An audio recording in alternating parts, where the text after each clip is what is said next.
चारधाम यात्रा में आस्था का सैलाब उमड़ रहा है। बेतहाशा होती भीड़ को व्यवस्थित करने के लिए प्रशासन के पसीने छूट रहे हैं। वहीं यमुनोत्री पैदल मार्ग पर आवाजाही को सुरक्षित बनाने के लिए जिला प्रशासन ने धारा 144 लागू कर दी है, जिसे लेकर विपक्ष सरकार पर लगातार हमलावर है। कांग्रेस प्रदेश उपाध्यक्ष मथुरा दत्त जोशी ने इसे तानाशाही निर्णय बताया है। सरकार देवस्थानम में इस तरह के निर्णय नहीं ले सकती है। सरकार को श्रद्धालुओं की संख्या सीमित करनी चाहिए, लेकिन धारा 144 लागू करना समझदार नेतृत्व की पहचान नहीं है। यह आदेश उत्तराखंड की भावनाओं के विरोध में है। ऐसे में बीजेपी प्रदेश प्रवक्ता हनी पाठक ने कहा कि विपक्ष का विनाश का काल निकट आ रहा है और 4 जून निकट आ रहा है, इसलिए बेबुनियाद बातें कर रहे हैं और उनके चाल चरित्र चेहरे को ये बातें दर्शा रही हैं।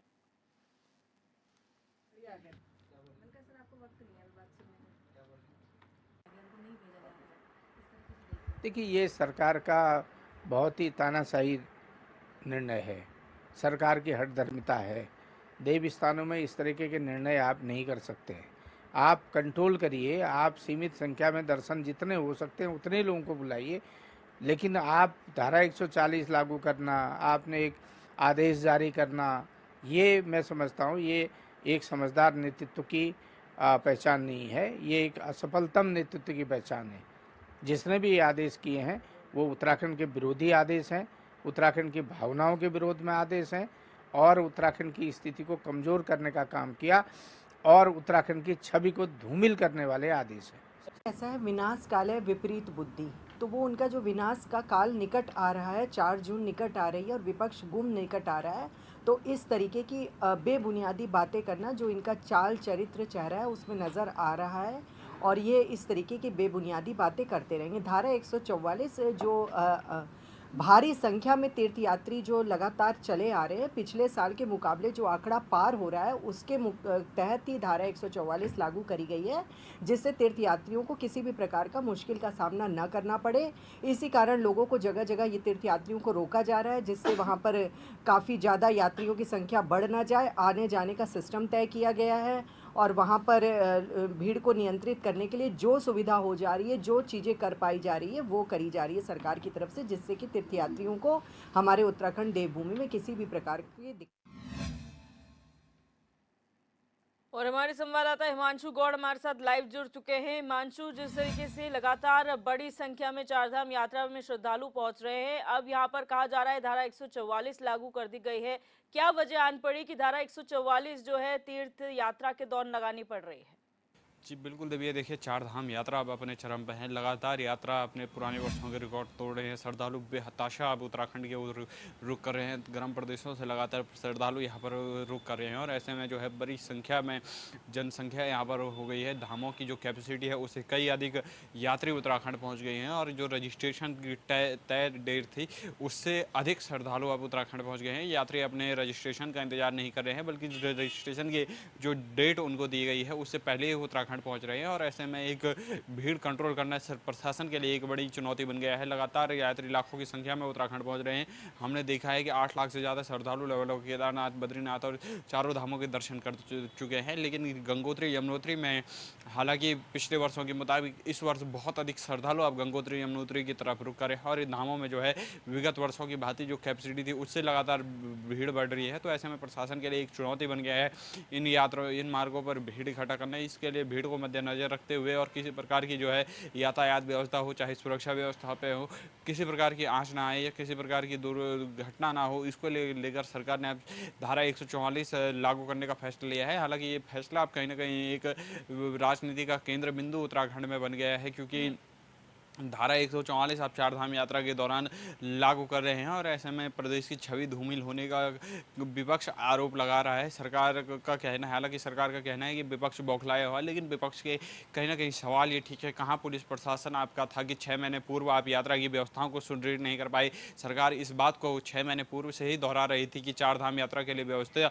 इस बार सारे रिकॉर्ड तोड़ेंगे, हमने व्यवस्थाएं चाक चौबंद कर दी हैं। लेकिन पुलिस महकमा कहाँ है, प्रशासनिक अमला कहाँ इस समय है और पूर्व मुख्यमंत्री मुख्यमंत्री त्रिवेंद्र सिंह रावत अब प्रशासन पर इस चीज़ को लेकर भी जो है आरोप लगाते हैं कि प्रशासन अपनी जो है नाकामी वो आचार संहिता के नाम पर में फोड़ रहा है और अपनी नाकामियों को छुपाने के लिए आचार संहिता का बहाना बना रहा है। तो कहीं ना कहीं अब सत्ता पक्ष के जो पूर्व विधायक मंत्री हैं वो भी अभी प्रशासन की कार्य प्रणाली पर सवाल उठा रहे हैं कि क्यों आखिरकार धारा 144 लगानी पड़ी और क्यों सरकार जो है यात्रियों की भीड़ को जो है नियंत्रित करने में असफल रही है। इसके अलावा गौरीकुंड, फाता, गुप्तकाशी में भी जो है लंबी कतारों में भीड़ लगी है, लेकिन यहाँ पर यात्रियों को जरा कॉम्प्रोमाइज़ करना होगा। लंबी कतारें जो है तो अगर आप कतार प्रबंधन प्रणाली अपनाते हैं, अपने नंबर का इंतजार करके आप धीरे धीरे यात्रा मार्ग पर दर्शन करते हैं तो वो आपके लिए बेहतर होगा, क्योंकि विषम भौगोलिक परिस्थितियाँ हैं। आप उच्च हिमालय क्षेत्र में इस समय रहते प्रवेश कर रहे हैं और धामों की जो कैपेसिटी है उससे कई अधिक भीड़ यहाँ पर है।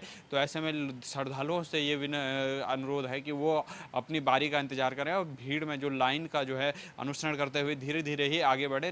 बारी सबकी आती है, दर्शन सबको सरकार करा रही है, लेकिन अब सरकार जब जनता आक्रोशित हो जाती है और नियमों का पालन जो उत्तराखंड सरकार की गाइडलाइन है उसका पालन नहीं कर रही है, तब मजबूरन सरकार को जो है धारा 144 यहाँ पर लगानी पड़ी।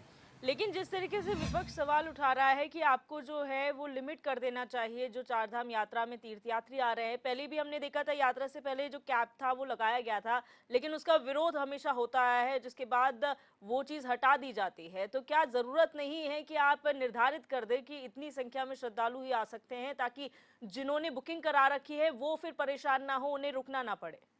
जी बिल्कुल दिव्या, देखिए बुकिंग की मैं बात करूँ तो 31 मई तक यहाँ पर बुकिंग पर अब सरकार ने रोक लगा दी है। सरकार लगातार इस बात को कहती है, एक ये होड़ जो चार धाम यात्रा में दर्शन करने के लिए होती है कि श्रद्धालु जो है अपने रजिस्ट्रेशन का इंतजार नहीं करते हैं और जो रजिस्ट्रेशन के अनुसार जो डेट उनको दी है उससे पहले ही वो चार धाम यात्रा पर रवाना हो जाते हैं। तो उससे कहीं ना कहीं जो है व्यवस्थाएँ चरमरा जाती हैं। प्रशासन लगातार श्रद्धालुओं से ये अपील करता आ रहा है कि आप अपनी बारी का इंतजार करें, जो आपको डेट दी है उस पर ही आप धामों की ओर रुख करें। लेकिन मन में जो है उत्साह कह सकते हैं या भक्ति भावना कह सकते हैं कि लोग पहले ही अपने ड्यू डेट से पहले ही चार धाम यात्रा की ओर रुख कर लेते हैं। ऐसे में बड़ी संख्या में जब श्रद्धालु धाम में पहुंचते हैं तो कैपेसिटी के अनुसार जो है व्यवस्थाएं बनाना एकदम से जो है मुश्किल हो जाता है। और ऐसे में सरकार लगातार ये अनुरोध करता आ रहा है कि आप लाइन वाइज आएँ या कतार प्रबंधन प्रणाली का आप नियमावलन पालन करें। आप अपने रजिस्ट्रेशन का इंतजार करें, रजिस्ट्रेशन से पूर्व आप केदारनाथ धाम ना आएँ। और रोक लगाने वाली बात जहाँ तक है, सरकार रोक तो लगाती है कि मंदिर के कपाट इतने बजे से हैं। जैसे गौरीकुंड से अगर आप केदारनाथ यात्रा पर जाते हैं तो सुबह 4 बजे के बाद आपको रवाना किया जाता है। गौरीकुंड में लंबी लाइन लगाई जाती है, गुप्तकाशी में लाइन लगाई जाती है, रजिस्ट्रेशन चेक होते हैं। तो एक प्रणाली जो सिस्टमेटिक है उसके तहत ये काम होते हैं। लेकिन अब भीड़ में जो उत्साह जो है, भीड़ तंत्र को जो जब आपने उत्साह पर होती है तो उसमें नियंत्रण करना जरा मुश्किल होता है। इसलिए कहीं ना कहीं व्यवस्थाएं चरमराई हुई। सरकार बार बार इस बात को, अब जब परसों मुख्य सचिव राधा रतूड़ी से हमने संपर्क साधा तो उनका ये आदेश है कि अपने अन्य राज्यों के जो सचिव हैं उनको भी उन्होंने ये आदेश दिए, ये नोटिस भेजे हैं कि आप अपने अन्य राज्यों से आने वाले यात्री अपने रजिस्ट्रेशन के अनुसार ही उत्तराखंड आए, बिना रजिस्ट्रेशन के उत्तराखंड आए। इसके बावजूद भी कई ऐसे यात्री हैं जो बिना रजिस्ट्रेशन के उत्तराखंड आते हैं। ये लोग कहीं ना कहीं भीड़ जो है आफत खड़ी करते हैं और व्यवस्थाओं को चरमराने का काम करते हैं। जी बहुत शुक्रिया हमारे साथ जुड़ने के लिए हिमांशु, और तमाम जानकारी साझा करने